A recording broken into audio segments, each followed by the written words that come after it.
Good afternoon, guys, and welcome to Raise Your Glass Ceremonies. I'm Meg, this is my lounge room, this is my favourite comfy armchair, and this is the first in what I hope will be many instalments of my video vlog. So who are you? You, hopefully, are a couple looking to get married who want a super awesome day that really works for you. If so, you're totally in the right place. I'm going to be putting together a bit of a series of different videos, some instructional, others a bit more lighthearted, all things about making that wedding day really come to life. So where else to kick it off but your wedding vows, a really important part of your ceremony and one that I often get asked about. Firstly is, do I have to write my vows or do you? No right answer there, whatever works best for you. I'm happy to give you some thought starters and some prompters, or if you are a bit of a creative mind or feel that you want to do it, you can run with it yourself as well. Before we get too much further though, thinking about it, what is your vows?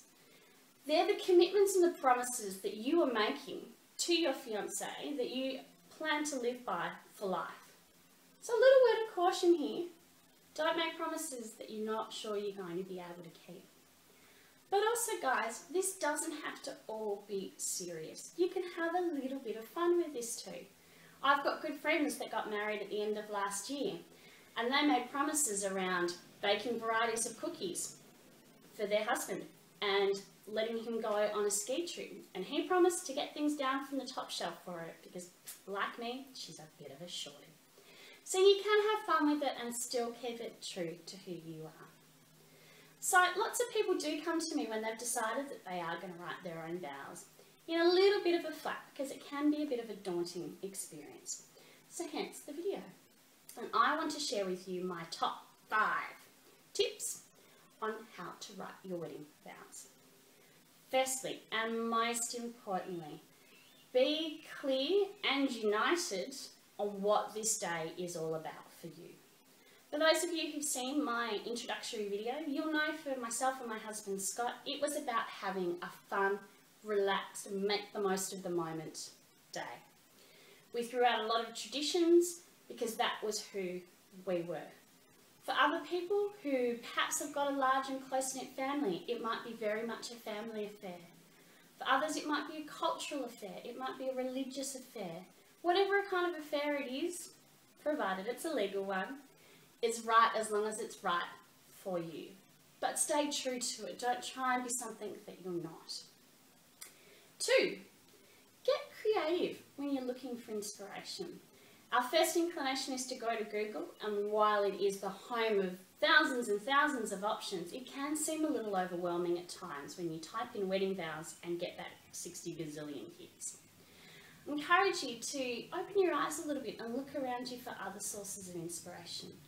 Billboards, magazines, books, plays, the conversation the couple are having on the train next door to you. Yes, eavesdropping is great.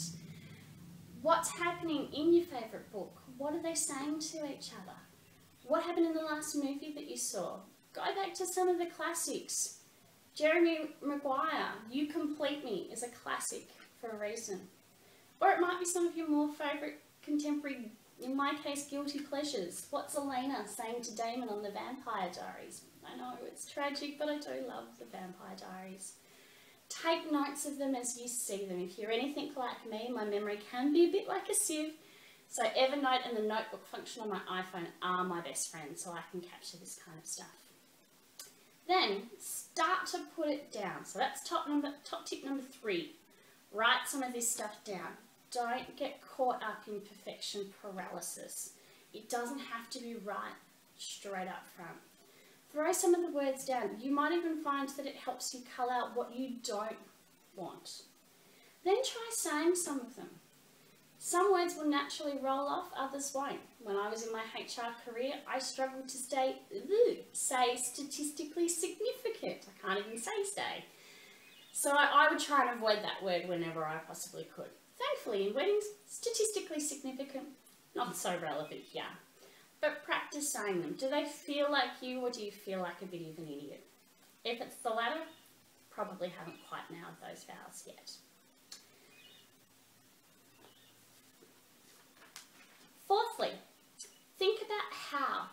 you'd like to say your vows. And again, there's a couple of options here for you. You could say them as traditional vows to each other. You might choose to have them in what we call an asking. An asking is where a celebrant or a minister, me often in these cases, poses a question to each member of the couple, with normally the answer being, I do. These are really great if you are a couple who are nervous or unconfident about public speaking and or hate talking into a microphone. The benefit is I have to do all the talking, unlike you, and I get to cheat because I've got it written down. You still get all of that beautiful, sweet, sentimental stuff out, but without that nerve-wracking fear of I'm going to sound like an idiot. No right or wrong way though. Putting it all in your vows, equally valid choice as well. I do remind you though, please don't feel you have to memorise your vows. I will help work with you on the day by doing a bit of a repeat after me scenario so that I can drip feed you bite-sized chunks. Again, another option is to have them on palm cards as well, and we can chat about all of those sorts of things as we lead up to your wedding. Fifthly, kind of importantly, make sure you've covered off your legals. So when it comes to vows, there are a couple of things that you must do.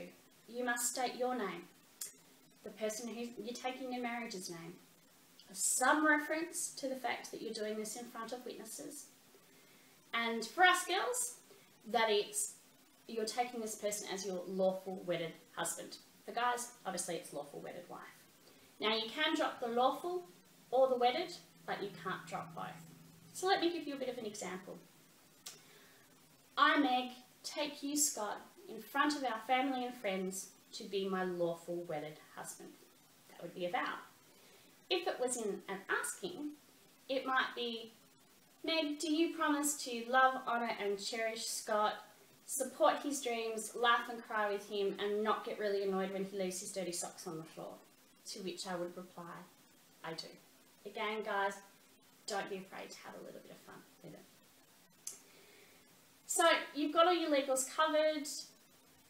Hopefully you've got some inspiration, or maybe not. Maybe you're still stuck. This is where bonus number 6, I know I promised 5, but bonus number 6 tip comes in. Ask for help. Give me a call. This is what I do for a living, guys, and I would love to help you get something that really works for you. So hopefully you found this video useful. If so, please feel free to like, leave me a little comment. I love to hear from you guys. If you really, really liked it and aren't working with me already, give me a call, drop me an email, let's catch up and have a chat. And in the meantime,